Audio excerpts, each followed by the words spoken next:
abram as vossas Bíblias no livro do Êxodo, capítulo de número 32. Eu estou com a versão Nova Almeida atualizada, mas você vai acompanhar em sua Bíblia esse texto que nós vamos ler. Eu vou ler uns versículos assim, salteados, porque eu quero ministrar para os irmãos uma palavra. Eu considero esse texto um texto muito importante. Já tem algumas semanas que nós estamos debruçados sobre ele. E nós vamos saltear alguns versos do capítulo de número 32 do livro do Êxodo. Tá bom? Você vai acompanhando a leitura que vamos fazer, porque é um capítulo extenso, são 35 versículos. E nós não teremos condições de lê-lo todo, mas nós leremos alguns versículos para a nossa meditação. Êxodo capítulo de número 32, quantos encontraram, digam amém. Então, por favor, acompanhe comigo a leitura que vamos fazer. Nós vamos tomar primeiro o versículo 1 e 2, depois do 6 até o versículo de número 15, eu digo 14, e depois do 25 até o 35, tá bom? Acompanhe, por favor, o versículo 1 e 2, diz assim a palavra do Senhor. O povo viu que Moisés demorava para descer do monte. Então reuniu-se em volta de Arão e lhe disse: levanta-se, faça para nós deuses que vão adiante de nós, pois quanto a este Moisés, o homem que nos tirou do Egito, não sabemos o que lhe aconteceu. Versículo de número 6. No dia seguinte, madrugaram, ofereceram holocaustos e trouxeram ofertas pacíficas. E o povo sentou-se para comer e beber, e levantou-se para se divertir. Em algumas traduções diz para folgar. Então o Senhor disse a Moisés: vá, desça, porque o seu povo, o povo que você tirou do Egito, se corrompeu e depressa se desviou do caminho que eu lhe havia ordenado. Fez para si um bezerro de metal fundido, o adorou e lhe ofereceu sacrifícios, dizendo: são estes, ó Israel, os seus deuses, que tiraram você da terra do Egito. O Senhor disse ainda a Moisés: tenho visto este povo, e eis que é povo teimoso. Agora, pois, deixe-me, para que se acenda contra eles o meu furor, e eu os consuma, e de você farei uma grande nação. Versículo de número 11. Porém, Moisés suplicou ao Senhor, seu Deus, dizendo: ó Senhor, por que se acende a tua ira contra o povo, ou o teu povo, que tiraste da terra do Egito, com grande poder e forte mão? Por que deixar que os egípcios digam: ele os tirou de lá com más intenções, para matá-los nos montes e para eliminá-los na face da terra? Deixa de lado o teu furor, ou deixa de lado o furor da tua ira, e muda de ideia quanto a este mal contra o teu povo. Versículo de número 13. Lembra-te de Abraão, de Isaque e de Israel, teus servos, os quais por ti mesmo juraste, dizendo: multiplicarei a descendência de vocês como as estrelas do céu, e de toda essa terra de que tenho falado, eu a darei à sua descendência, para que possua por herança eternamente. Então o Senhor mudou de ideia quanto ao mal que ele tinha dito que traria sobre o povo. Versículo de número 25. Quando Moisés viu que o povo estava sem controle pois Arão o tinha deixado à solta para a vergonha no meio dos seus inimigos, pôs-se em pé à entrada do arraial e disse: quem é do Senhor, venha a mim. Então se juntaram a ele todos os filhos de Levi, aos quais lhe disse: assim diz o Senhor, o Deus de Israel, cada um ponha a espada na cintura, passe e torne a passar pelo arraial de porta em porta, e cada um mate o seu irmão e o seu amigo e o seu vizinho. E os filhos de Levi fizeram segundo a palavra de Moisés, e naquele dia morreram uns 3.000 homens, pois Moisés tinha dito: consagrem-se hoje ao Senhor, cada um contra o seu filho e contra o seu irmão, para que hoje Deus lhe conceda uma bênção. Versículo de número 30. No dia seguinte, Moisés disse ao povo: vocês cometeram um grande pecado, agora, porém, subirei ao Senhor, talvez eu possa fazer propiciação pelo pecado de vocês. Moisés voltou ao Senhor e disse: o povo cometeu grande pecado, fazendo para si deuses de ouro. Agora, pois, perdoa-lhe o pecado, ou se não, peço-te que me rerisque do livro que escreveste. Então o Senhor disse a Moisés: riscarei do meu livro todo aquele que pecar contra mim. Vá, pois, agora e conduza o povo para o lugar do qual falei a você. Eis que o meu anjo irá diante de você, porém no dia da minha visitação eu os castigarei pelo pecado que cometeram. Assim o Senhor feriu o povo, porque fizeram o bezerro, aquele que Arão tinha feito. Curve, por favor, a sua cabeça. Querido Deus, graças te damos por estarmos aqui nesta noite. Te agradecemos pelo privilégio, pela alegria, pelo prazer e também pela responsabilidade de estarmos aqui, Senhor, diante do teu povo.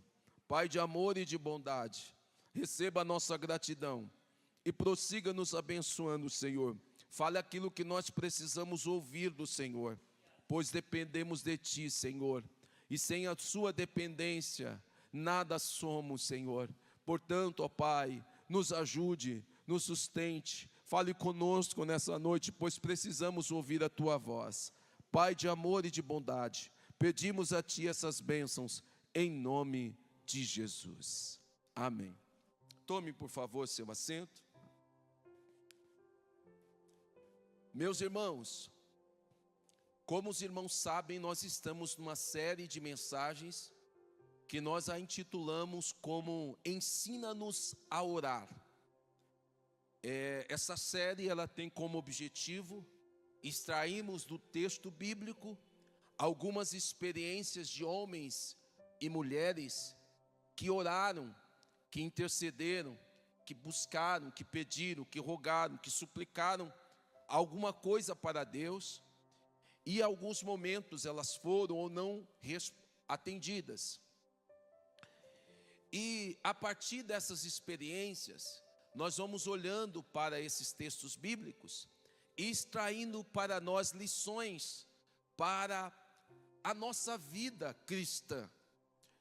Eu sei que boa parte dos irmãos que me ouvem aqui já confessaram Jesus, já tem uma vida com Deus, já tem um compromisso com o Evangelho, mas se tem alguma coisa que muda a vida de uma pessoa, não é só ela se inscrever, ou ela se matricular, ou ela fazer parte do rol de membros de uma denominação. O que faz de fato a diferença na vida de uma pessoa é ela tremer diante da palavra do Senhor, é ela entender o que a palavra do Senhor está dizendo para ela, e a partir desse temor produzido pela palavra, ela ter o compromisso diante de Deus de procurar ter uma vida em santificação. Esse é o propósito da vida cristã, é procurar cada dia mais ser parecido com Jesus. É claro que uma das formas de nós fazermos isso é nós observarmos a nossa vida de oração. Como que a nossa vida de oração se desenvolve? Eu sei que orar é um exercício espiritual que está em desuso. Eu sei que as pessoas estão preocupadas com o corpo. Elas estão exercitando, fazendo atividades físicas, e não é errado fazer. Eu sei que as pessoas estão, às vezes, buscando cuidar dos exercícios que ela acaba fazendo com a sua vida, com o seu corpo, mas às vezes a gente precisa voltar a se preocupar com os exercícios espirituais, e dentre eles, o exercício da oração. Partindo dessa preocupação, nós vamos olhar para a Bíblia Sagrada, identificar alguns personagens e entender quais foram as razões que os levaram a orar e que tipo de oração eles fizeram. Lendo a Bíblia, nós vamos perceber vários tipos de oração. Para hoje, nós vamos escolher um exemplo de Moisés e basicamente o momento em que ele está conduzindo o povo pelo deserto, e essa passagem que, na sua ausência, Arão vai produzir um bezerro de ouro.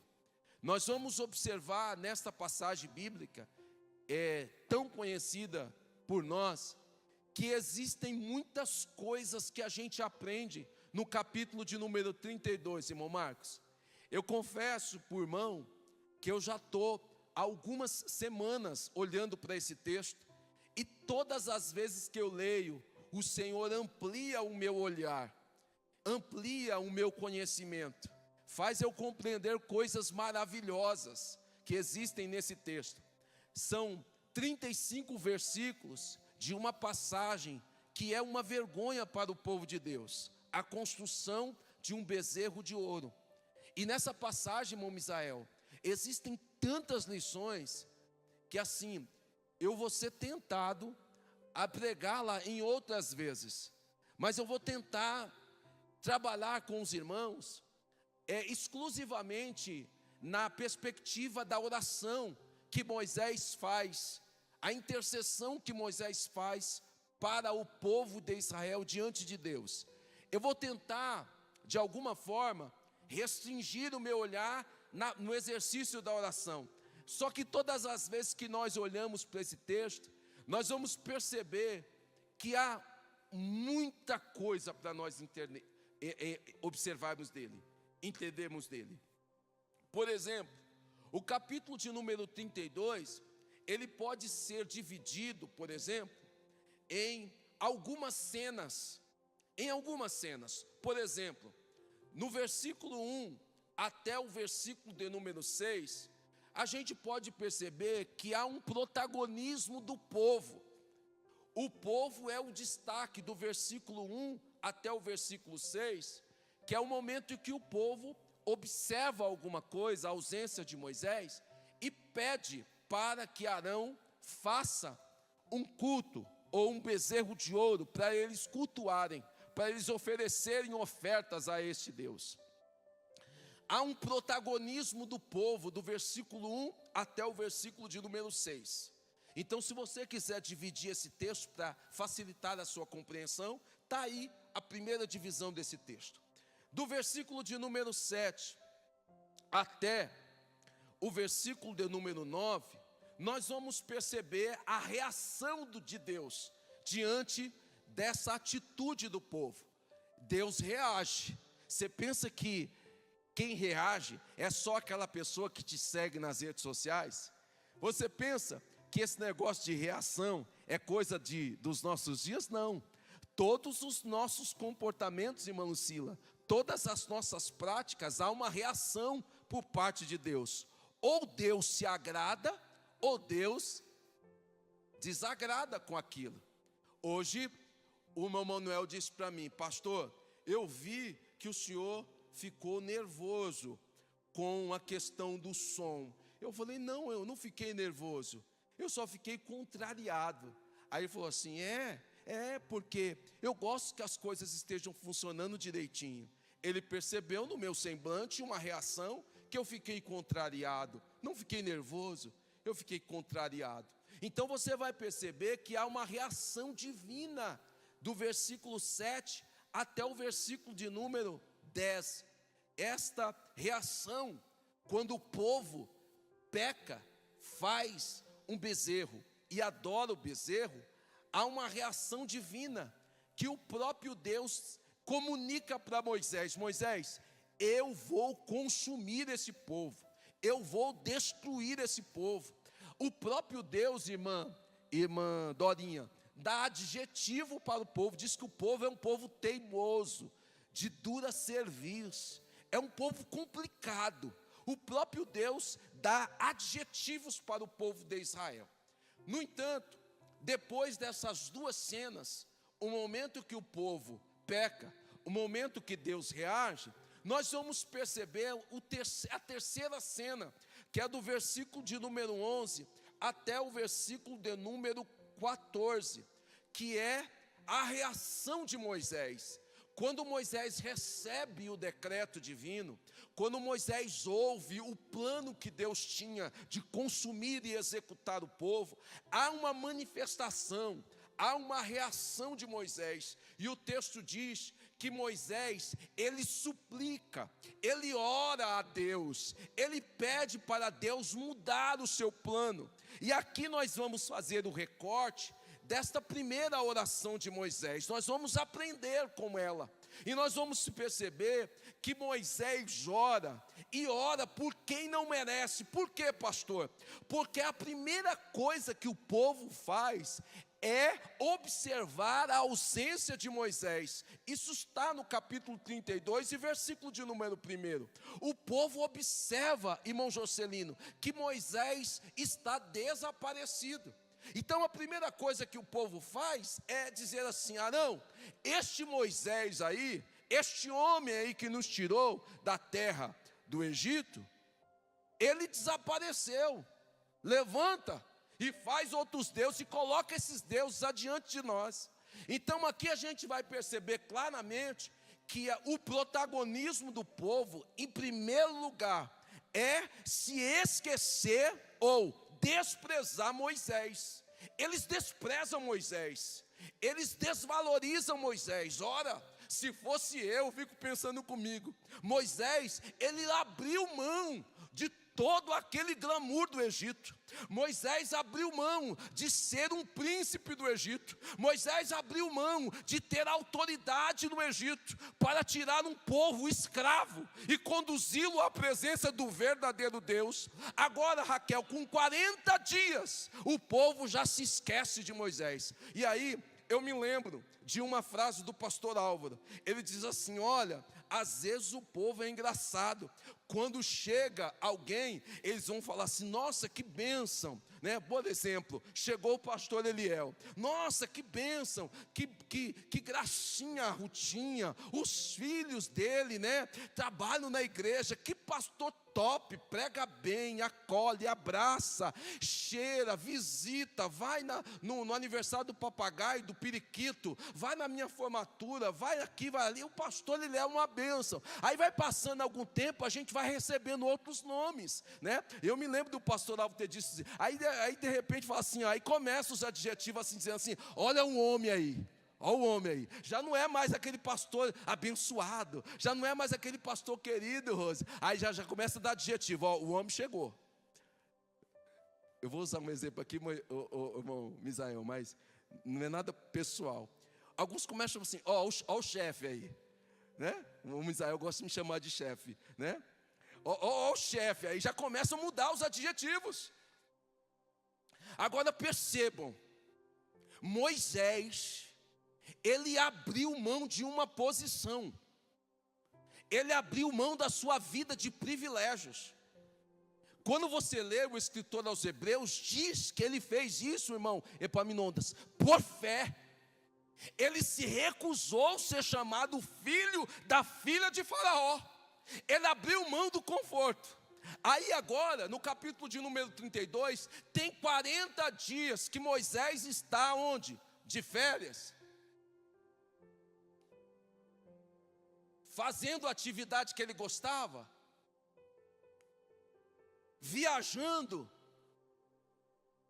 praticando o esporte preferido, 40 dias de ausência, 40, não estava fazendo nada disso, não estava desfrutando com a sua esposa, viajando, curtindo, não, ele estava 40 dias na presença de Deus, conversando com Deus, recebendo as orientações do alto. Mas aqui, amados, nós vamos perceber que há uma reação de Moisés. Ele está dentro desse cenário. Irmã Luzia, são vários capítulos que registram esse relacionamento. É só você voltar às páginas da sua Bíblia. Tem 40 dias que Moisés está na presença de Deus, recebendo do próprio Deus tudo que era relacionado com o culto. O Senhor estava orientando Moisés: Moisés, levanta uma oferta. Moisés, construa uma tenda. Moisés, construa o altar, a mesa. Construa a arca. Moisés, coloque a decoração do templo. Utiliza este pano. Moisés, eu quero que você construa o templo nessas medidas.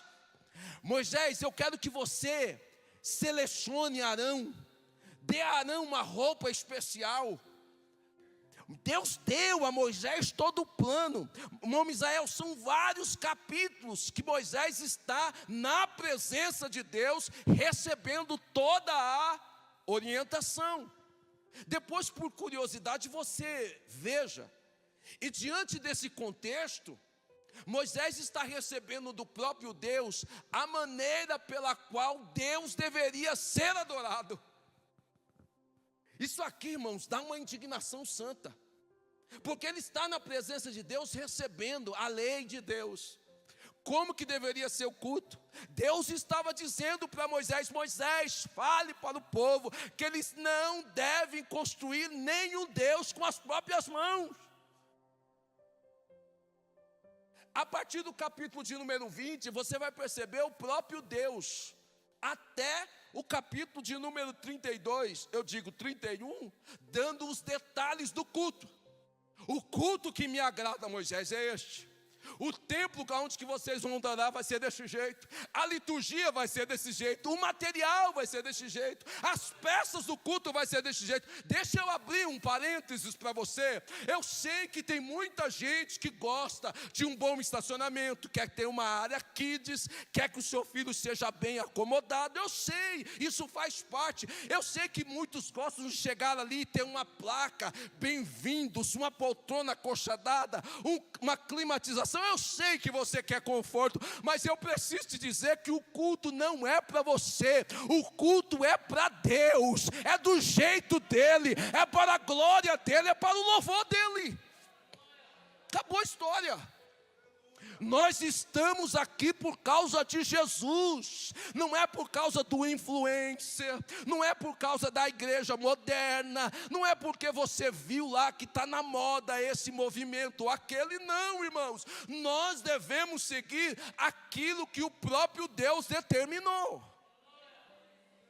Então repita comigo: aqui não é do meu jeito. Mais alto, estou sentindo fraqueza. Aqui não é do meu jeito. Aqui é do jeito dele.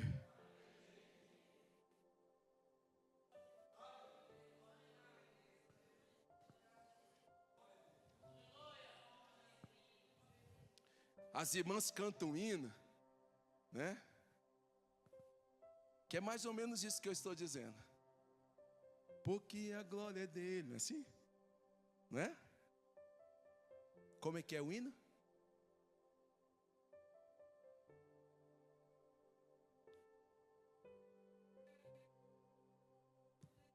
Ah, é tudo dele. A gente canta e não percebe, né? Porque aqui, como que é? Canta aí de novo que eu quero ouvir.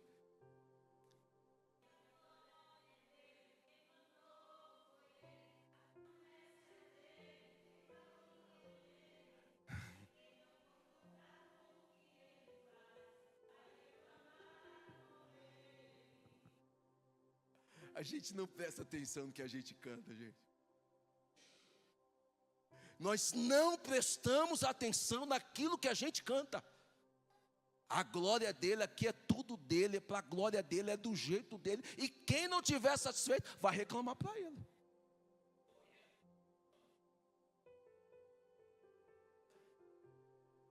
Tem gente que reclama. Tem gente que reclama. Observe capítulo de número 32, versículo 1. Olha o que diz aqui, irmão Marcos. O povo viu que Moisés demorava para descer do monte. O povo viu. O protagonismo do versículo 1 até o versículo de número 6 é o povo de Israel. Eles perceberam a ausência de Moisés. Quando eles perceberam a ausência de Moisés, eles se reúnem, faz um grupinho, obrigado, e procuram Arão. Fala, Arão, Moisés, levanta-se, faça para nós deuses que vão adiante de nós. Quanto a este Moisés, numa tradução do pastor Álvaro, quanto a este homem, quanto a este chefe, o homem que nos tirou do Egito, não sabemos o que aconteceu. Faz para nós aí um plano B, cria para nós um Deus. Infelizmente Arão atende eles. E quando Arão atende eles, o próprio Deus se manifesta dizendo, no versículo de número 7. Mas antes de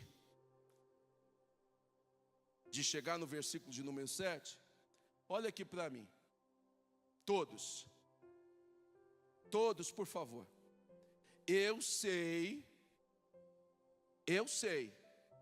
que muitos aqui trabalham em escala 5x1, 6x1, né? Mais ou menos isso, né? Mas eu preciso abrir um parênteses aqui antes de passar para a expressão do próprio Deus. Que hoje eu conversava com o Elito, lá na barbearia, eu falei para ele sobre isso. Aqui há um protagonismo do povo. O povo está sendo tentado. Para quê? A fazer o culto do jeito deles, a caminhar na direção deles, a produzir algo no formato que eles queriam. O povo aqui está sendo tentado, inclusive a desprezar a liderança e o sacrifício de Moisés no monte. Mas eu preciso abrir um parênteses para nós, líderes de casa. Olhe para mim, porque o que eu vou falar hoje aqui para vocês é um negócio muito sério. Muito sério. Enquanto eu lia isso, eu conversei com o Hélito hoje. Eu disse, Hélito, a gente sabe que Moisés estava na presença de Deus. Sim ou não? A gente sabe que Moisés estava recebendo do próprio Deus instrução. Sim ou não? O que ele estava fazendo estava certo? Certo ou não estava? Certo. Mas a gente percebe que o povo se desviou. Isso está registrado nas expressões do próprio Deus, que eu vou ler daqui a pouco, no versículo de número 7 e 8. Mas eu preciso abrir um parênteses aqui para dizer algo. Para todos nós, especialmente nós líderes, e presta atenção, Luiz Gustavo. Cuidado com as suas ausências. Cuidado. Se eu pudesse, eu descia aí e falava individualmente para cada um de vocês. Cuidado com as suas ausências. Porque ir para o trabalho é correto ou não é? É. Mas nós não podemos esquecer que Deus nos chamou para estarmos liderando a nossa casa. Viu, pai? Viu, esposo? Cuidado com suas ausências. Tome cuidado, porque eu conheço gente que é um verdadeiro trabalhador, faz o que é certo, mas é um pai ausente, é uma mãe ausente. Hoje eu chamei meu filho, sentado aqui na mesa, olho no olho, a mesa é o momento nosso. Não abro mão da mesa, porque tem hora que a gente distrai, pega o celular, pega o tablet, vai ler alguma coisa. Horário da mesa é o horário da mesa. Porque nós precisamos marcar presença. Isso aqui chamou a minha atenção. Eu falei que esse texto é maravilhoso, Alexandre, porque ele é maravilhoso. O povo se desviou também por conta da ausência de Moisés. O povo viu. Eu acho interessante que Moisés deixa claro que o povo viu, o povo percebeu. E há aqui uma preocupação muito grande.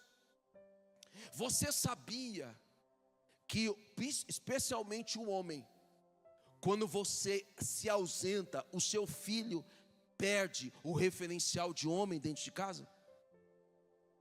Vocês sabiam? Você sabia que quando você, pai, some, vive só para o trabalho, a sua filha perde o referencial de homem em casa? O esteio. Isso aqui é sério, irmãos. Eu já volto para a oração, mas o Senhor falou comigo: cuidado, porque às vezes a nossa ausência é para fazer coisa certa, é para fazer coisa correta. E a gente tem que marcar presença, porque senão a sua filha vai crescer sem um posicionamento do homem. O primeiro não que ela receber do marido, ela volta para casa, ela perde o divórcio. Porque ela nunca viu uma relação equilibrada entre o homem e uma mulher. A casa era só representada pela mulher. E você queira ou não, o coração da mãe é um coração mais amoroso, mais permissivo.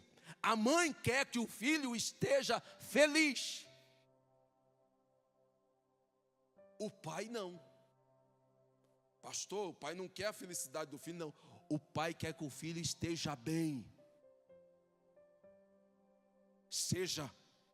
Tenha sucesso. É por isso, mãe, que você fica: fulano, pega isso, fulano, arruma esse quarto, fulano, arruma esse quarto, fulano, vai lavar a louça, fulano, já cuidou disso. Você fica falando 50 vezes em casa. Chegou o alfa, fala assim: fulano, sua mãe já não disse isso, vai fazer agora. Esse corte, irmãos, um minutinho só, esse corte, esse ponto, esse posicionamento do homem só acontece se ele estiver em casa. Se ele não estiver em casa, não há esse corte. Da mesma forma, quando há ausência da mãe, a relação entre o pai e o filho fica muito racionalizada. Aí o seu filho ou a sua filha vai para o casamento sem nada de emoção, sem nada de carinho. O papel da mãe dando carinho, acolhendo, colocando no colo. Ei, irmão, não tem nada mais poderoso do que um beijo de um pai e de uma mãe. É ou não é verdade? A criança está chorando, a mãe chega a dar um beijinho, sara na hora. Porque o problema não é o beijo, é o afeto do beijo. É se sentir cuidada, é se sentir cuidado, é se sentir amada, é se sentir amado. Ei, eu estou dizendo isso para você crescer, para você formar uma família equilibrada.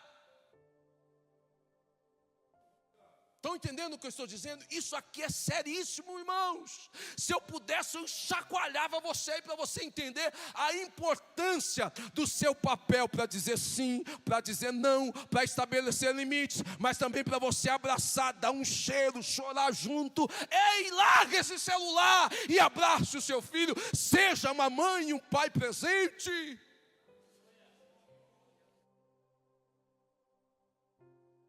Um pastor dizia que na época que os filhos dele eram pequenos, assistir televisão era pecado.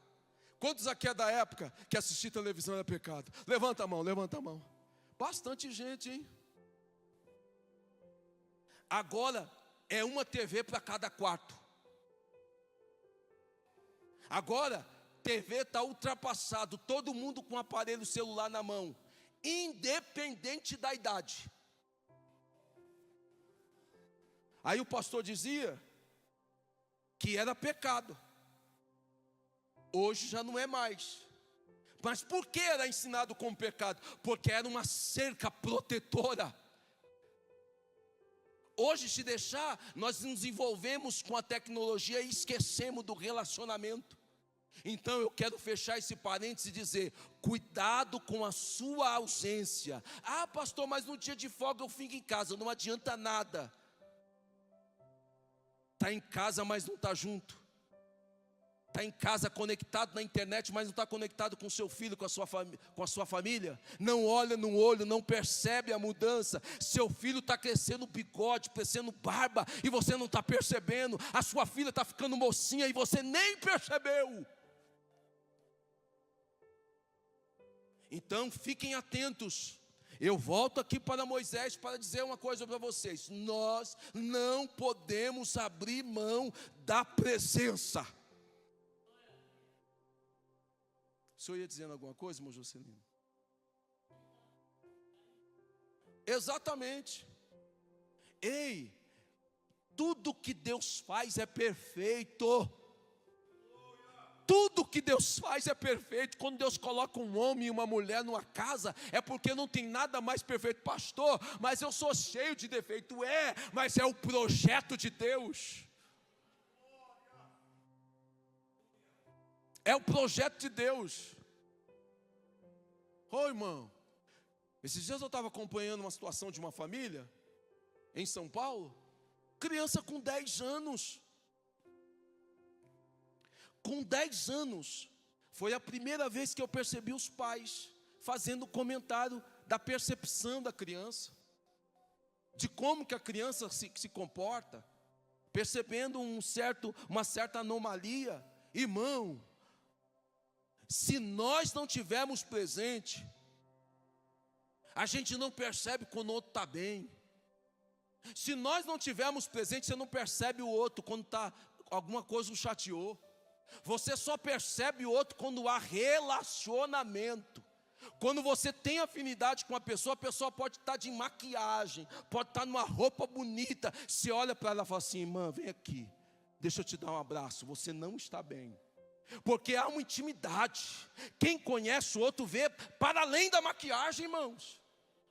Quem tem vida, quem tem relacionamento, quem conhece, você pode disfarçar, mas a pessoa sabe, você não está bem, ou senão você sabe que a pessoa está feliz, você sabe que a pessoa está realizada. Sabe por que é isso? Relacionamento, é presença.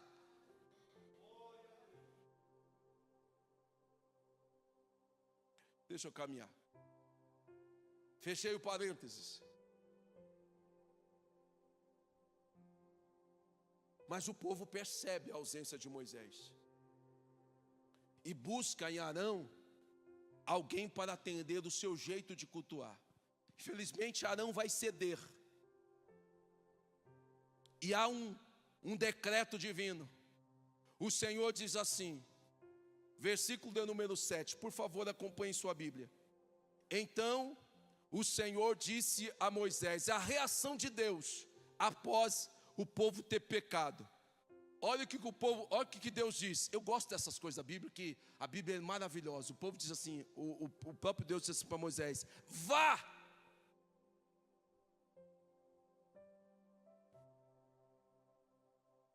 Estar na presença de Deus é bom. Desfrutar do relacionamento com Deus é bom. Mas o próprio Deus diz para Moisés: agora é hora de ir. Vá. E o que mais? Desça. Porque o seu povo, o povo que você tirou do Egito, se corrompeu e depressa se desviou do caminho que eu lhe havia ordenado. Fez para si um bezerro de metal fundido e adorou-lhe, ofereceu-lhe sacrifícios, dizendo: são estes, ó Israel, os seus deuses que tiraram você da terra do Egito. Olhe para mim aqui, vocês se lembram de alguma situação, isso é muito comum. Quando os filhos da gente passam raiva na gente, é mais ou menos assim: vai lá pegar seu filho. Não é assim que a mãe diz? Vai lá pegar seu filho. Aí quando o filho está passando vergonha no pai, o pai vira para a mãe: vai lá e pega seu filho. Não é mais nosso. Aqui está mais ou menos assim, Dorinha. Deus está dizendo para o povo, Deus está dizendo para Moisés: o povo é seu.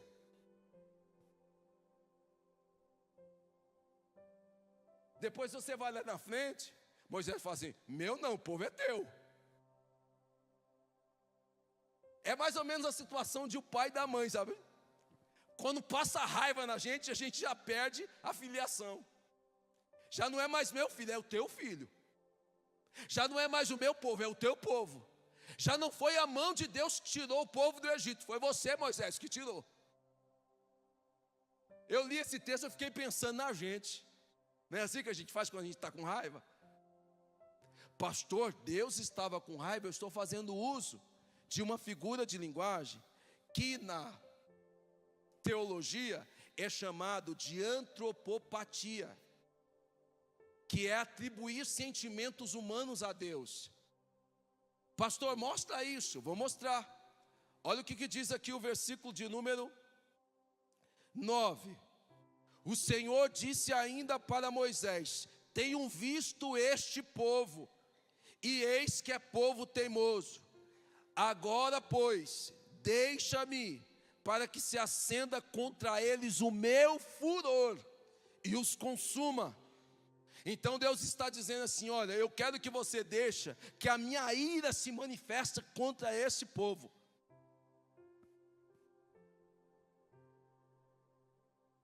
Deus estava dizendo para Moisés: Moisés, eu vou exterminar este povo. Eu vou acabar com essa festa agora. Porque o povo estava festejando, irmãos. Eu não vou investir muito tempo, mas só a título de curiosidade, os deuses, naquela época, era muito comum ter deuses com a figura de boi, de touro. Porque a figura do bezerro ou de um gado simbolizava força e fertilidade. Força e fertilidade. O povo vivia da agricultura. Quando o animal não dava leite e carne, ele servia como aquele puxador para fazer o arado da terra. Então a figura do boi representava força. Quando eles constroem aquele bezerro, eles estão dizendo assim: este aí é o nosso Deus forte e poderoso. E diz que o povo comeu, bebeu e folgou. Em outras traduções, se divertiu. Mas a ideia é que eles estavam fazendo um culto de urgia. Havia uma profanação. E aí vai acender a ira divina. Acendeu a ira divina. Com razão ou não, irmãos? Quando os filhos passam raiva na gente, a primeira coisa que a gente fala assim: ó, é o teu filho. Deus está dizendo isso para Moisés: Moisés, é o teu povo. Agora, se você deixar, eu vou depositar a minha ira, o meu furor sobre eles, eu vou consumir eles agora. Aí o versículo de número 11 tem a reação de Moisés. Só que antes, eu preciso dizer uma coisa: a condição que Deus estabelece para consumir o povo era o seguinte: Moisés, eu vou consumir o povo e vou fazer de você uma nova nação. Ah, se fosse eu. Ah, se fosse você. Você ia concordar na hora. E eu não ia. Esse povo não presta mesmo. O Senhor tem toda a razão. Esse povo é teimoso, é de dura serviço. Eu estive em tua presença 40 dias e 40 noites, e a minha ausência já levou esse povo a se desviar do teu caminho. Pode fazer isso. E para complicar ainda, eles construíram deuses dizendo que esses são os deuses. O povo, irmãos, rejeitou Moisés e o povo rejeitou a lei, a Deus. Só que eu quero fazer uma aplicação, porque a oração que Moisés inicia aqui no versículo de número 11, é uma oração extraordinária. E eu preciso que você olhe para o texto. Versículo de número 11 diz assim: porém, Moisés. Por que porém? Porque a vontade de Deus era consumir, acabar com o povo. A vontade de Deus era fazer de Moisés uma nova nação. Só que Moisés, ele ora na contramão. Por isso que a oração de Moisés é uma oração para quem não merece. Ele diz assim, o texto diz assim, versículo 19: porém Moisés suplicou ao Senhor seu Deus. Circule a expressão suplicou. Essa súplica não é um pedido comum.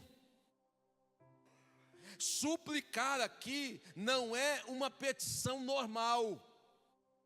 Suplicar aqui está carregado de uma postura de um homem diferenciado. Um homem que não cede ao desprezo da multidão. Um homem que não deixa o seu coração responder de forma carnal, imediata.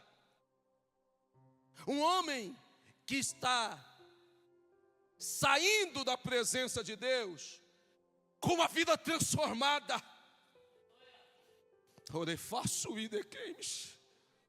Um homem que fala com Deus, ele reage diferente.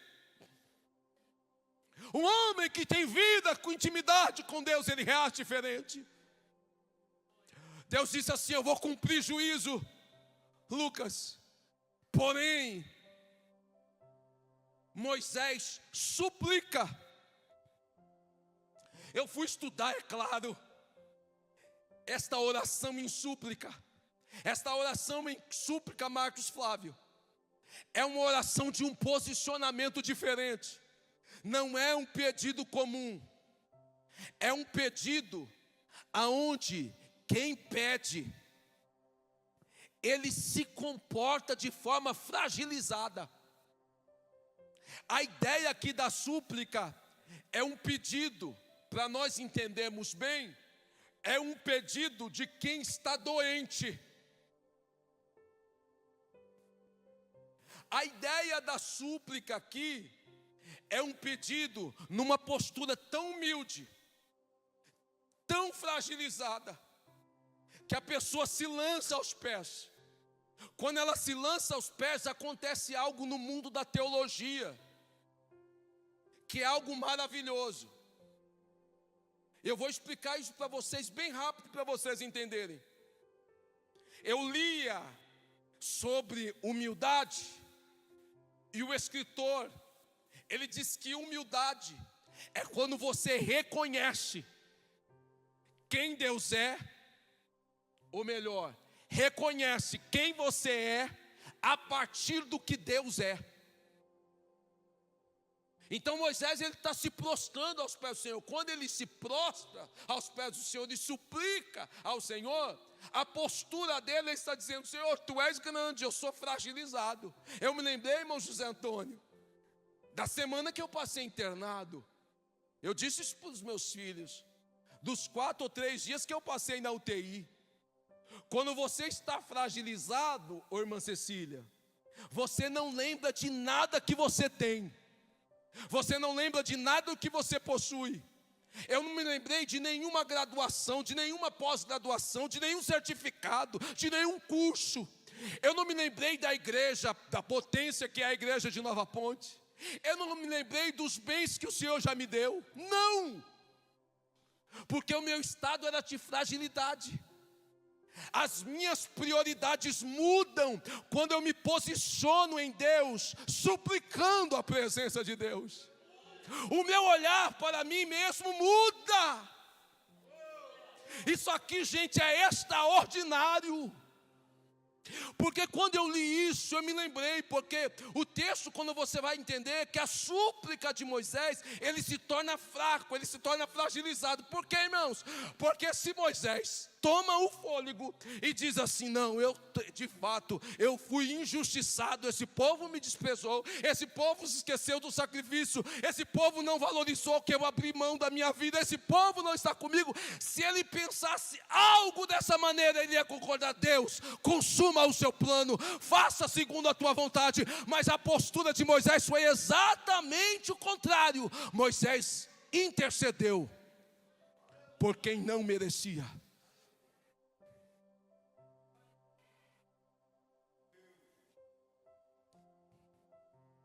Ele suplicou ao Senhor. E aí ele argumenta com Deus. Deixa eu dizer uma coisa.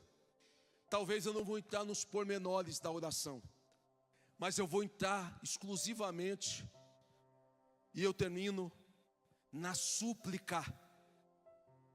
Suplicar é você pedir numa humildade que só quem é o seu Deus. Só quem pode é o seu Deus. Isso aqui, irmãos, é uma postura de total debilidade. É por isso que você ora de joelhos.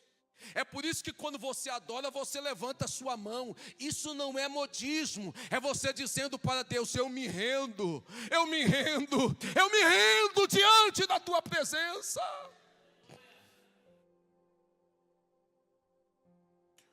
Não é estímulo, gente. Não é movimento de plateia. Quando eu ergo a minha mão, eu estou dizendo: eu não posso nada. Eu me entrego. Eu não tenho nada, eu não tenho nada, eu não posso nada. Eu estou completamente vulnerável. É essa a nossa postura em oração aqui. Agora, o que me encanta, e que é algo sobrenatural para mim, é que Moisés está fazendo isso não para ele.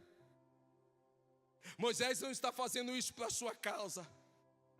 Moisés não está suplicando pelos seus projetos. Pelo contrário, Deus está dizendo para ele: eu vou fazer um novo projeto de ti, Moisés. Moisés disse: não, a minha súplica é para o Senhor manter no plano A. Eu vou com esse povo, eu quero esse povo. Ore faço ida queimes.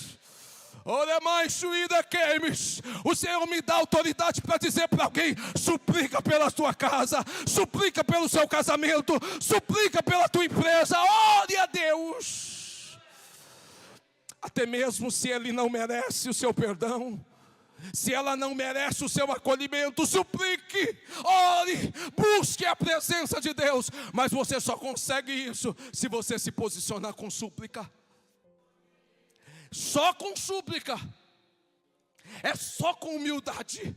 Porque senão nós não conseguimos. Não conseguimos. Por favor, fique de pé. Oremai suída queimes. Derai como a suída faz. Orai como a suída queimes. Você vai entrar no céu fazendo esta oração. Orei como a suída faz. Olhe para mim aqui, por favor. O versículo diz assim, versículo de número 14. Então, o próprio Deus agora reage à oração de Moisés, dizendo assim, irmã Luzia: então, o Senhor mudou de ideia. Nas traduções que vocês carregam, se arrependeu. Eu não tenho tempo de explicar isso, mas a ideia é que o Senhor mudou de ideia quanto ao mal que ele tinha dito que traria sobre o povo. Me dê mais um minuto para eu explicar isso. a ideia aqui, a expressão arrependeu-se, ela tem alguns sinônimos. Por exemplo, nós devemos entender, quando diz que Deus se arrependeu, ou Deus mudou de ideia, é que houve no próprio Deus um sentimento de compaixão. Moisés, através da sua súplica, ele desperta em Deus o atributo da compaixão. Ele desperta em Deus o caráter perdoador de Deus. Ele desperta em Deus a misericórdia de Deus. Ele desperta em Deus a graça de Deus. Através da súplica de Moisés, ele permite que Deus utilize um atributo diferente. O atributo divino, a reação divina a priori seria juízo. Deus estava certo? Estava. Por quê? Porque Deus é santo. Deus não abre mão dele. Ele não divide a sua glória com ninguém. O atributo da santidade de Deus foi ferido. Mas a súplica de Moisés ativa o atributo da compaixão, da misericórdia e da graça. Ativa o caráter perdoador divino. Então, irmãos, deixa eu dizer uma coisa. O caráter de Deus não muda, mas a sua súplica ativa atributos de misericórdia divina. A tua oração ativa a compaixão. A tua oração ativa as misericórdias e a graça de Deus. Então, ainda que alguém não mereça, ore por ele. Ainda que alguém não mereça, interceda por ele. Apresente ele diante de Deus. Ó Senhor, eu quero abençoar a vida dessa pessoa. Irmãos, isso aqui é um outro patamar. Isso aqui não é para crente carnal, irmãos. Não é para gente comum. É para quem vive o Evangelho. Sabe aquela pessoa que bateu na sua porta, que te pediu ajuda, que te pediu socorro, e que você acolheu, que você ajudou, que você empregou, e depois te perseguiu, caluniou a sua família, acabou com a reputação do seu esposo e da sua esposa, atingiu os seus filhos? É essa pessoa que não merece, que você tem que apresentá-la diante do Senhor e dizer: Senhor, usa de misericórdia. Fácil, irmã Rosângela, não é, mas é bíblico. Existem oração para pedir, mas existe oração para nós suplicarmos a misericórdia de Deus. Prova isso, pastor. Eu concluo lendo o versículo de número 30. No dia seguinte, Moisés disse ao povo: vocês cometeram um grande pecado. Agora, porém, subirei ao Senhor, talvez eu possa fazer propiciação pelo pecado de vocês. Moisés vai diante de Deus e intercede pelo povo. E diz assim: Senhor, perdoa. Se o Senhor não perdoar, pode riscar o meu nome também. Irmãos, isso aqui é um outro padrão. E eu quero dividir com vocês. Meu compromisso, ainda que eu tenha dificuldade de cumprir, de colocar em prática, mas o meu compromisso é pregar a palavra para vocês. O meu compromisso é pregar a verdade para você. Eu não vou te enganar, eu vou pregar o Evangelho de Jesus Cristo.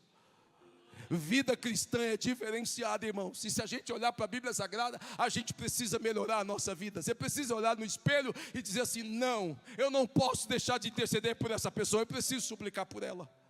Ela não merece, mas eu vou orar por ela. Curve a sua cabeça, por favor. Pai querido,